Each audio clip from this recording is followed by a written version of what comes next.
Good morning, ladies and gentlemen. We got him. On the evening of September 11th, a family member of Tyler Robinson reached out to a family friend who contacted the Washington County Sheriff's Office with information that Robinson had confessed to them or implied that he had committed the incident. This information was relayed to the Utah County Sheriff's Office and scene investigators at Utah Valley University. This information was also conveyed to the FBI. Investigators reviewed additional video footage from UVU surveillance and identified Robinson arriving on UVU campus in a gray Dodge Challenger at approximately 8:29 a.m. on September 10th, in which he is observed on video in a plain maroon t-shirt, light-colored shorts, a black hat with a white logo, and light-colored shoes. When encountered in person by investigators in Washington County on September 12th, in the early morning hours, Robinson was observed in consistent clothing with those surveillance images. Investigators interviewed a family member of Robinson who stated that Robinson had become more political in recent years. The family member referenced a recent incident in which Robinson came to dinner prior to September 10th, and in the conversation with another family member, Robinson mentioned Charlie Kirk was coming to UVU. They talked about why they didn't like him and the viewpoints that he had. The family member also stated Kirk was full of hate and spreading hate. The family member also confirmed Robinson had a gray Dodge Challenger. Investigators identified an individual as the roommate of Robinson. Investigators interviewed that roommate, who stated that his roommate, referring to Robinson, made a joke on Discord. Investigators asked if he would show them the messages on Discord. He opened it and showed several messages to investigators and allowed investigators to take photos of the screen as each message was shown by Robinson's roommate. These photos consisted of various messages, including content of messages between the phone contact named Tyler with an emoji icon and Robinson's roommate's device. The content of these messages included messages affiliated with the contact Tyler, stating a need to retrieve a rifle from a drop point, leaving the rifle in a bush, messages related to visually watching the area where a rifle was left, and a message referring to having left the rifle wrapped in a towel. The messages also refer to engraving bullets and a mention of a scope and the rifle being unique. Messages from the contact Tyler also mentioned that he had changed outfits. I know there has been speculation as well as to the writing on those casings, those bullet casings, and I believe we have that as well. And I will share that with you now. So the area north of Campus Drive Road where the suspect crossed over, you saw some of that in the video that we released last night, consists of a grassy area with trees on the edge of the UVU campus. Investigators discovered a bolt-action rifle wrapped in a dark-colored towel. The rifle was determined to be a Mauser Model 98 30-06 caliber bolt-action rifle. The rifle had a scope mounted on top of it. Investigators noted inscriptions that had been engraved on casings found with the rifle.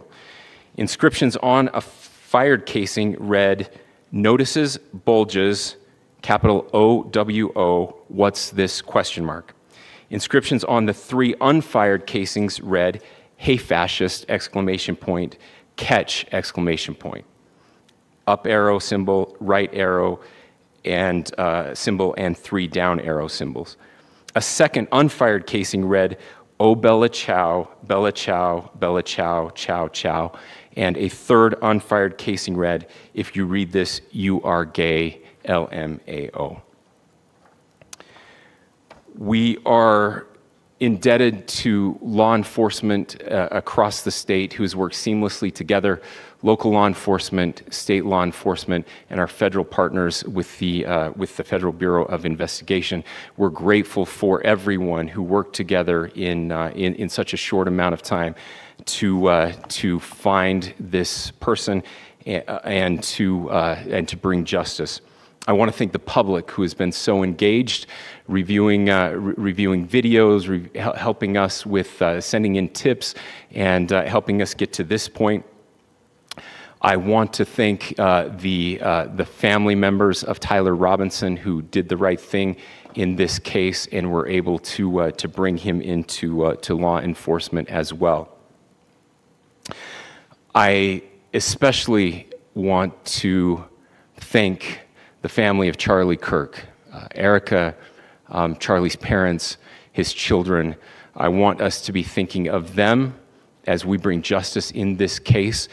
They will be involved in that justice. We will be working very closely with them as we move through this process as well.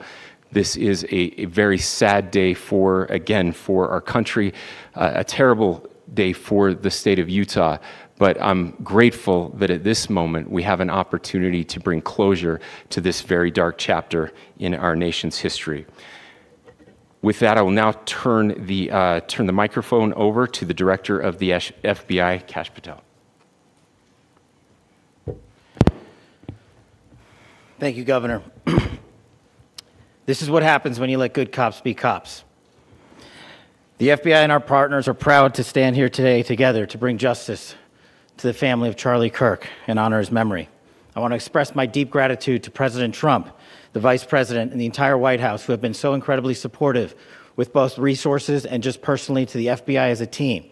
They had our backs the entire way, and I just want to express my gratitude for giving us the resources we need to operate in this space to bring this sort of justice at this sort of speed. In 33 hours, we have made historic progress for Charlie. Governor Cox, our partnership has been absolutely incredible these last few days. Our partnership will endure. Your state and local partners, your sheriffs, your DPS community has been unbelievably impressive in the hardest of times. And a case like this cannot be solved, cannot be brought without partnering with your state and local authorities. The FBI has a certain role to play, and we will play that role, and we will lead out for the federal government. But Governor Cox, we are so grateful for your state partnership that led out on this investigation. A little bit of the timeline. Charlie was shot at 12:23 p.m. on Wednesday. The first FBI agents arrived on scene in 16 minutes with chiefs of police at 12:39 and secured the scene. The FBI immediately launched fixed-wing assets. We utilized these assets to transport personnel, specialty technicians, hostage rescue teams. We also utilized these assets to go back and forth from the East Coast and here in Utah to transport forensic evidence and other evidence that will be analyzed and is being analyzed at our FBI laboratories in Quantico and other laboratories, including the ATF. At my direction, the FBI released the first set of FBI photos of the suspect at 10 a.m. local time on 9/11. Then, shortly thereafter, the FBI reward of $100,000 was released at 10:45 a.m. local. Myself and Deputy Director Bongino arrived on the scene at approximately 5:30 p.m. on 9/11. The governor led a press conference last night at approximately 8 p.m., where at my direction, the FBI released a never-before-seen video of the suspect. We also released new images to the public of the suspect. And just last night, the suspect was taken into custody at 10 p.m. local time. In less than 36 hours, 33 to be precise, thanks to the full weight of the federal government and leading out with the partners here in the state of Utah and Governor Cox, the suspect was apprehended in a historic time period. And I want to highlight what Governor Cox said. This would not have been possible without you, the media, and you, the public. That's why we went so public, so fast, and we're so transparent, and we're committed to that transparency. The crime scene, just a little bit there. It is a large crime scene. State and local authorities, along with federal authorities, processed that crime scene quickly. And I even had the ability to walk through that crime scene and walk through the steps the suspect took to learn more about what was needed and what resources we needed to bear to create a full picture for the FBI and leadership back in Washington. Furthermore, thankfully to state and local partners, forensic evidence has been seized and continues to be garnered. Forensic evidence has already been evaluated at FBI laboratories in Quantico and state and local authorities here. We will continue to process evidence as we see it, as we collect it, and we will continue to deliver to Governor Cox and his team. Last night, we had a total of approximately 7,000 leads. As of this morning, thanks to your great work, we have over 11,000 leads that were called in to the FBI. And we are running out every single lead that we can. Every one of those leads will be run out. The arrest is a testament to the dedication of good law enforcement being great, and partnerships in law enforcement, which I've tried to highlight as my tenure as the director of the FBI. There is no better relationship for law enforcement than the FBI to partner with state and local authorities, and you've seen it here in these last few days. The FBI Salt Lake field office, along with our offices in LA, Phoenix, Denver, San Antonio, Las Vegas, Pittsburgh, Buffalo, our headquarters component in Quantico, all participate in the FBI. I want to express my deep gratitude to the employees of the FBI, the men and women, the evidence response team tacticians, the special operators, the agents, the support staff. You have done monumental work in historic time when the public, who had a right to demand such an expeditious solving of an investigation, the FBI answered that call diligently, critically important to our nation, and we delivered. And I'm proud to be their leader, and I'm proud to be the director of the FBI. This is very much an ongoing investigation, as the governor said, and we will continue to work with state and local authorities to develop the investigation, to provide them the evidence they need for their ongoing prosecutions, and we will be here to answer every call they absolutely have, as long as it takes, for as long as we need to find and apprehend whatever suspects were involved in this crime. Lastly, to my friend Charlie Kirk, rest now, brother. We have the watch, and I'll see you in Valhalla.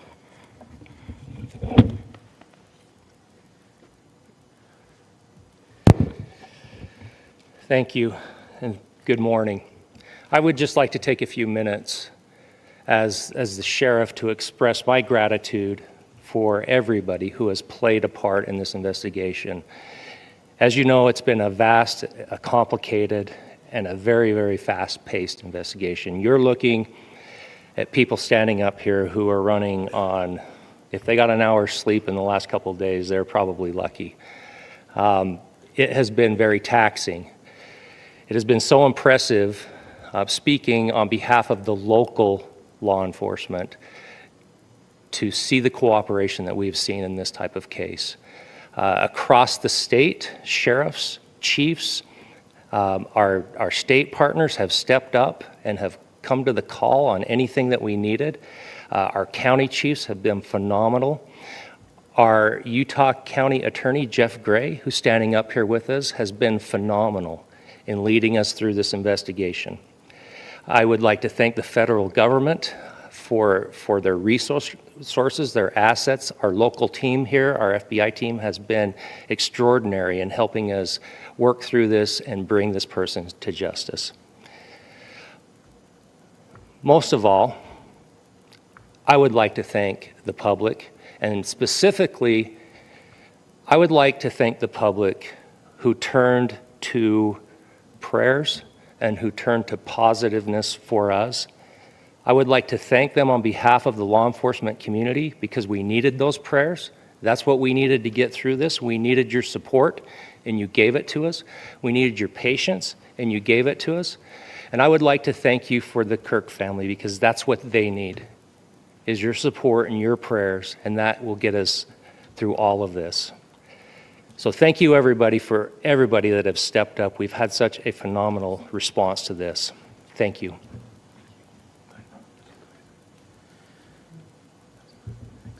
I also want to give a special thanks to the Attorney General and the Department of Justice. Their unwavering support and their commitment to justice is shown true here.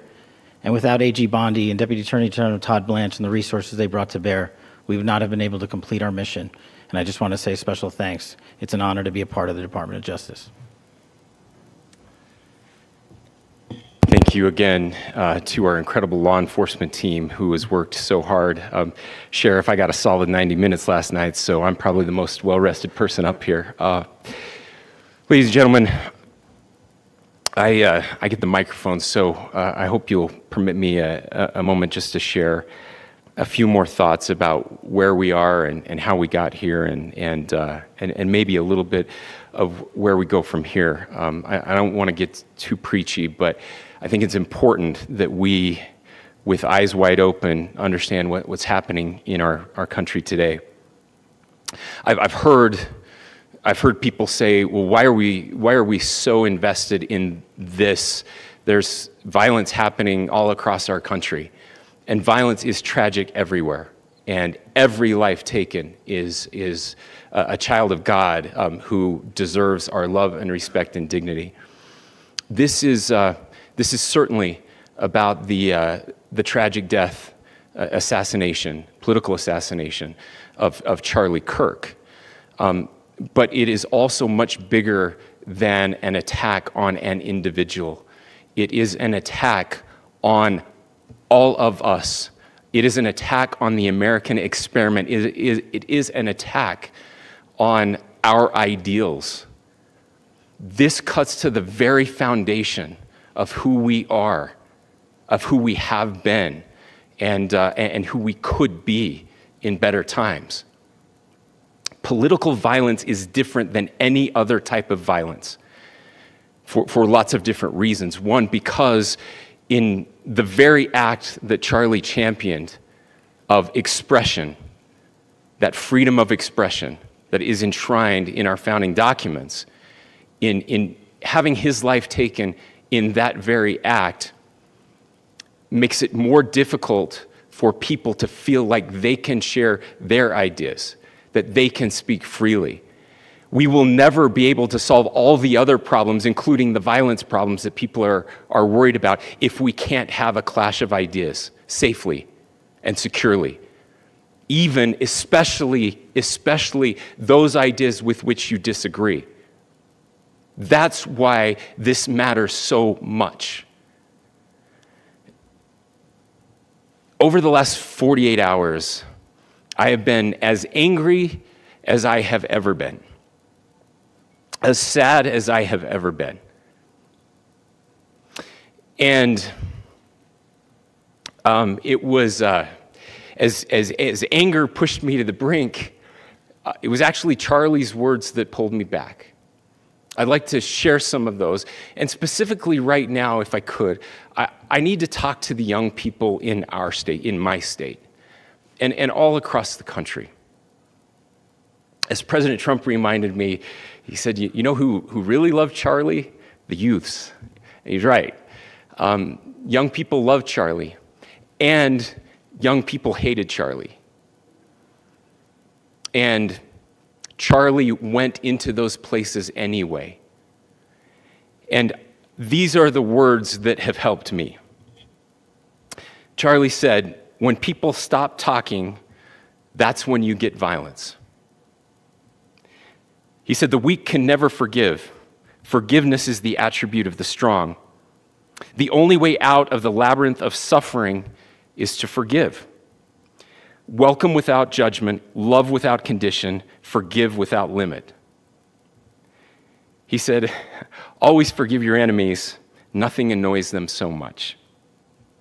A few months ago, I referenced this last night, Charlie posted to social media, when things are moving very fast and people are losing their minds, it's important to stay grounded. Turn off your phone, read scripture, spend time with friends, and remember, internet fury is not real life. It's going to be okay.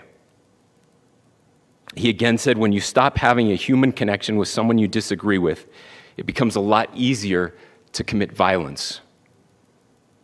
He said, what we as a culture have to get back to is being able to have a reasonable agreement, where violence is not an option. Now, again, to my young friends out there, you are inheriting a country where politics feels like rage. It feels like rage is the only option. But through those words, we have a reminder that we can choose a different path. Your generation has an opportunity to build a culture that is very different than what we are suffering through right now. Not by pretending differences don't matter, but by embracing our differences and having those hard conversations. I think we need more moral clarity right now. I hear all the time that words are violence. Words are not violence. Violence is violence. And there is one person responsible for what happened here. And that person is now in custody and will be charged soon and will be held accountable. And yet, all of us have an opportunity right now to do something different. I want to thank my fellow Utahns. This bad stuff happens. For 33 hours, I was praying that if this had to happen here, that it wouldn't be one of us. That somebody drove from another state, somebody came from another country. Sadly, that prayer was not answered the way I had hoped for, just because I thought it would make it easier on us if we could just say, hey, we don't do that here. And indeed, Utah is a special place. We lead the nation in charitable giving. We lead the nation in service every year. But it did happen here. And it was one of us. But I want you to look at how Utahns reacted the last 2 nights. There was no rioting. There was no looting. There were no cars set on fire. There was no violence. There were vigils and prayers and people coming together to share the humanity. And that, ladies and gentlemen, I believe is the answer to this. We can return violence with violence. We can return hate with hate. And that's the problem with political violence, is it metastasizes. Because we can always point the finger at the other side. And at some point, we have to find an off-ramp, or it's going to get much, much worse. But see, these are choices that we can make. History will dictate if this is a turning point for our country. But every single one of us gets to choose right now if this is a turning point for us. We get to make decisions. We have our agency. And I desperately call on every American, Republican, Democrat, liberal, progressive, conservative, MAGA, all of us to please, please, please follow what Charlie taught me. I'll just conclude with words I share often from a friend and author, Yuval Levin, who was asked if he was optimistic about our country. And he said, I'm not optimistic. He said, I hate optimism. Like, that sounds bad. But he said, optimism is a vice. It's this idea that good things are just going to happen. And he said, in the history of the world, good things have never just happened. He says, I'm not optimistic, but I am hopeful. And hope is the virtue that sits between the vices of optimism and pessimism. Hope is the idea that good things are going to happen because we can make them so. I still believe in our country. And I know Charlie Kirk believed in our country. I still believe that there is more good among us than evil. And I still believe that we can change the course of history. I'm hopeful because Americans can make it so. Ladies and gentlemen, we're happy to answer any questions you might have. Governor, can you speak to whether the suspect is speaking with authorities and his demeanor, Tyler Robinson, when he turned himself in? I cannot speak to that right now. Governor, how do you interpret the engravings on casing? Well, I will leave that up to you to interpret what those engravings mean. I think the clearest one that says "Catch Fascist," There's not, and by the way, that's like catch like a ball, catch this. That's, I think that speaks for itself. Governor, you indicated that he had been communicating. Please. Talked about this level of hatred that this person expressed in their dinner. Beyond that, is there anything in your view that you discovered that may have radicalized or changed him to prompt him to commit such a horrific? There's nothing more that we can share at this time. Governor, Yeah, you indicated that he had been communicating with a friend on Discord about the gun. Do you anticipate any more arrests? We do not at this time have any information that would lead to any additional arrests. Do you believe he acted alone? Yes, but the investigation is ongoing. How he came into custody of police and where he is right now? Yes, so right now, Mr. Robinson has been booked into the Utah County Jail.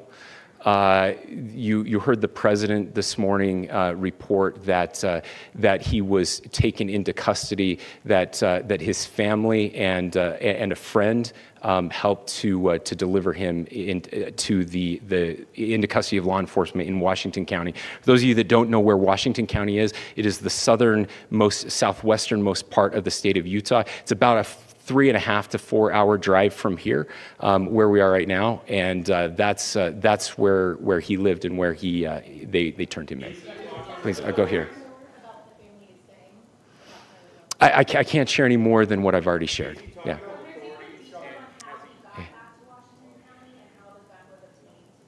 So how we obtained the gun? The gun was found here.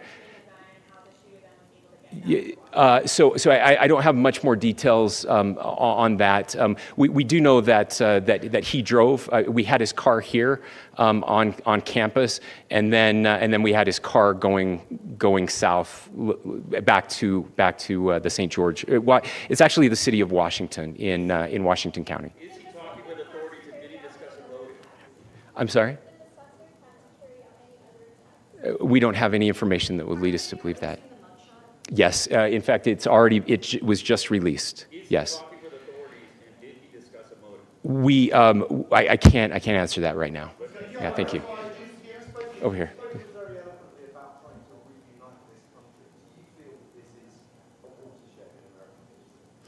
I absolutely believe that this is a watershed in American history, yes. The question is what kind of watershed? And that chapter remains to be written. Is this the end of a dark chapter in our history or the beginning of a darker chapter in our history? Look, I mean, if you look at true political assassinations in this country of someone of this stature, this feels a lot like the late 60s. And having one so gruesomely displayed on camera in all of our hands and in all of our pockets, we are not wired as human beings biologically, historically.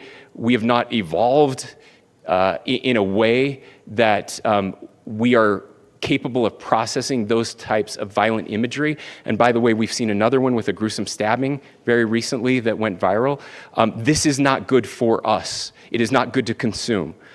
Social media is a cancer on our society right now. And I would encourage people to log off, turn off, touch grass, hug a family member, go out and do good in your community. That is happening, and it's happening organically right now. I had a friend in a small city in Utah who said, we're getting together, the Republicans and Democrats in my little town are getting together to have a discussion last night, just to find a way to find their better angels. So yes, this could be, I mean, again, you have to go back to JFK to have seen a video live of something like this happening. I wasn't born until 1975, but I know that things were really dark in the late 60s. Sorry to some of you. I know some of you were there. But this is our moment. Do we escalate or do we find an off-ramp?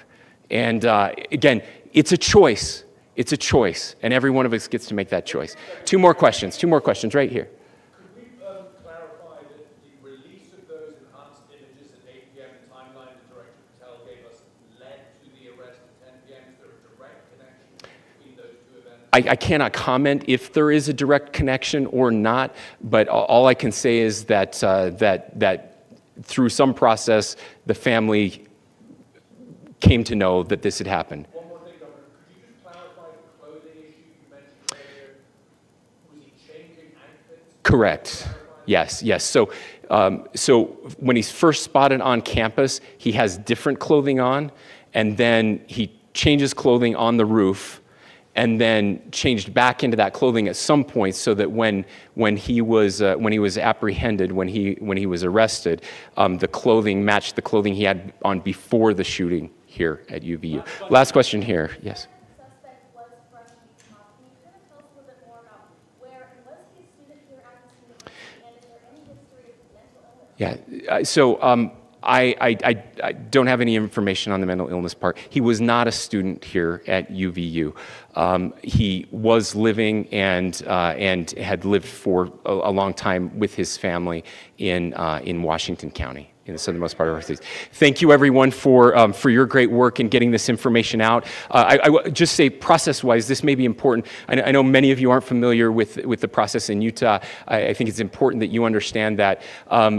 Basically, we have 3 days for charging documents to be filed. A CI will be filed. We'll have more information then, more detailed information as those charging documents are filed in preparation for a preliminary hearing. So 3 days. So we would anticipate then that early next week those charging documents will be filed. We will obviously be working. The county attorney will be working very closely with Mr. Kirk's family as those documents and decisions are prepared and made. Thanks, everyone.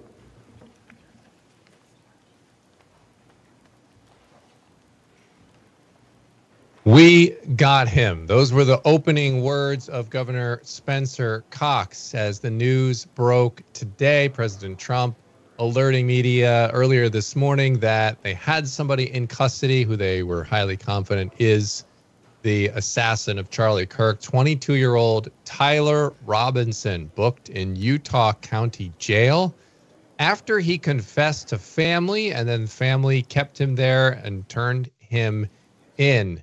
According to the governor, Robinson had become more political in recent years, citing a dinner prior to September 10th. He mentioned that Kirk was coming to UVU and that they didn't like Charlie Kirk, saying he was spreading hate.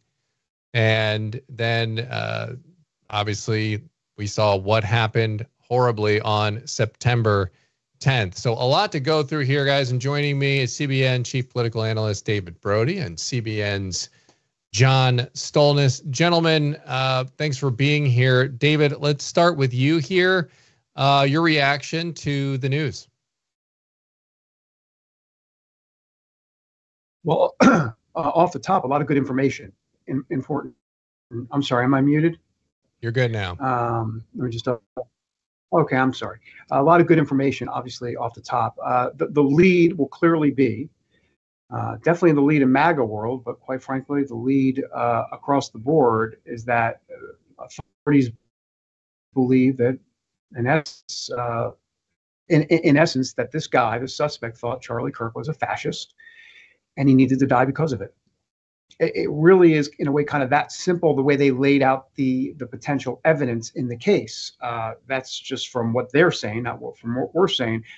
What struck me is the engravings. Obviously, we can talk about it. One was "Hey Fascist, Catch." The O Bella Ciao, that's I guess an anti-fascist anthem. I'm not really up on my anti-fascist anthems, but it was fought against apparently Nazi and fascist forces during World War II. I guess I should be a better student of history. So this was the theme going through. A couple other things that were interesting to me. He put his clothes back on.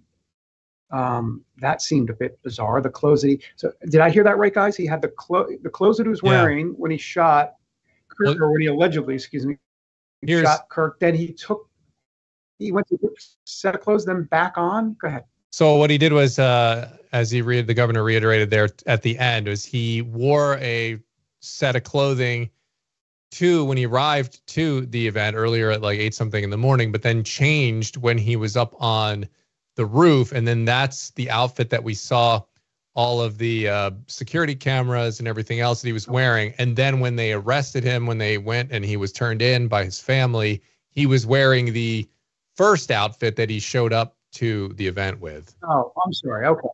I'm sorry. I was a little confused by that. Okay. He wasn't a student at UVU, so that was new. Well, all of this is new. It's very interesting. Apparently, this notices bulges OWO is some sort of I had no idea what that meant. I looked it up. It's an internet meme from 2013. It's one of those kind of weird chat room situation things, which makes you wonder if there's some sort of kind of a online, did he go down rabbit holes online? We don't know, but that just seems kind of strange. And then the only other thing, well, there's a lot of things I want to say, but he said there were messages between Tyler Robinson and someone else on Discord about leaving a rifle at a drop point, something along those lines. So that makes you wonder.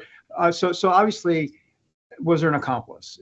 Is the question, and that's why that question was asked about any other charges coming at all, and he wouldn't rule it out, obviously, but we don't know that. And the last thing I'll just simply say as I look at my notes, if you I'm very wary to go on social media and start looking at everything about Tyler Robinson, but from some reputable sites that we've seen already, I'm talking about reputable. I'm not going down, into the crazy social media.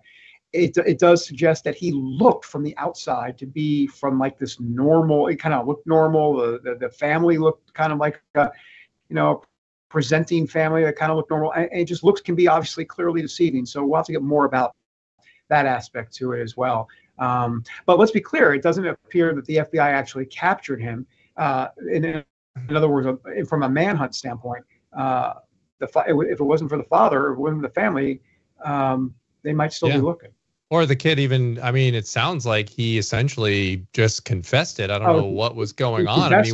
He went in and confessed it to the family, and then the family then does the right thing and turns him in, which I found kind of Kash Patel's sort of, it's great that they were working together and they were doing all these things, but it seems like the reason he was caught, I don't know if they had his name and everything before. They didn't say that, so we don't know that, but it seems like he'd made it home. He'd gone a couple days here.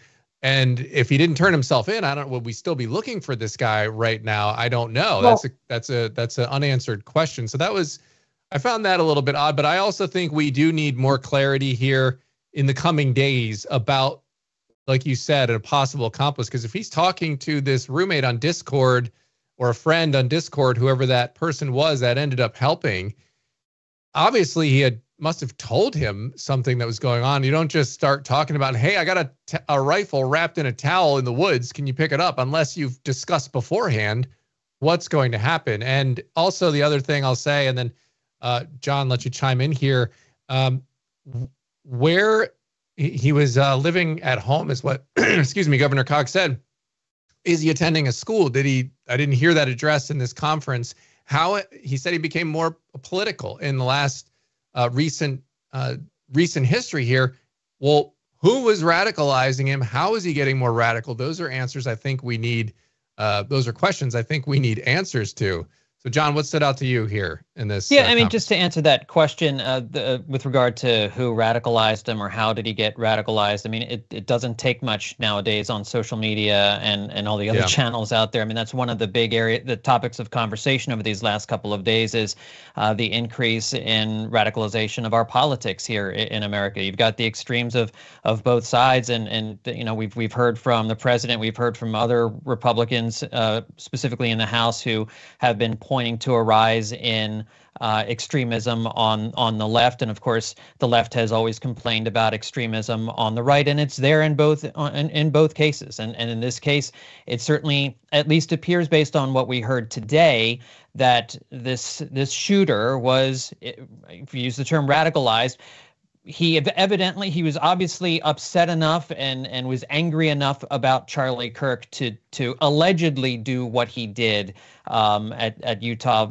Valley University earlier this week. And so, I don't know that we're going to find like, hey, there was this group of people, there was this chat that he was involved in that radicalized him. It could be simply something as he's just been online a lot. He's been seeing, he's been angered by the videos that have been posted, and he's with friends who they've all been talking about what Charlie Kirk has said and done that upset them, and that they decided that they just had to end it, and they had to take these actions. So we'll wait and see. And I think that's the thing that I'm trying to exhibit is patience with all of this, because these things will unfold over time. And, in some of these cases, you don't really get good answers. We never really got a good answer for the Donald Trump assassination attempt in Butler, Pennsylvania, so I don't know what we're going to find out about him. We may not get crystal clear answers about this, but clearly he was radicalized to some degree. To what extent, certainly enough to commit an assassination against a political figure, not a politician, but certainly Charlie Kirk, a major voice in American politics right now. Yeah, 100%. And listen, the difference here in this case between Butler, of course, is we have the suspect currently alive. Obviously, in Butler, the suspect was taken out, and that was then that leaves to making it extremely difficult. You've just got to sift through rantings online and try to figure things out from his past posts. So this time we've got him in custody, and I think this is different than what we have seen. Like you said, David, this family seems different. The situation there, it seems like a family that's not like a crazy broken home or extreme poverty or something like that.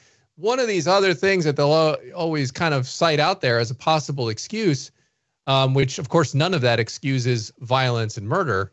But this is different, I feel like, than some of these other cases we've looked at. Yeah, and there's also two other questions. I mean, first of all, let me just commend the FBI and others today in terms of giving us pretty decent meat on the bone for a first press conference. I mean, I thought that was actually pretty good. But there are there are a lot of questions, but here are two that I've got. Timeline perspective. So the last time we saw the FBI late last night, they showed that the suspect leaving the roof and then going to the tree there. And then he's arrested, they say, around 11 p.m. on Thursday. So what happened between that time? In other words, did he just go home? Like did the father, was he there with the father for the last 24 to 36 hours? I mean, I'm curious about that. And the second question is on security standpoint. The big question is going to be, how do you get on the roof? Yeah. We don't have information about that. We're going to get more of that. Yeah, and I think we're going to be staying tuned for answers here in the coming days, and we'll certainly keep you updated on those. But for now, we will leave it there. CBN's David Brody, John Stolnis. Gentlemen, thank you for being here for reaction to this big press conference today. If you're just joining us, Utah Governor Spencer Cox said we got him. 22-year-old Tyler Robinson booked into Utah County Jail after he confessed to his family, and his family turned him in. So that's the breaking news this morning, and we'll keep you posted on cbnnews.com. Thanks for being here. God bless.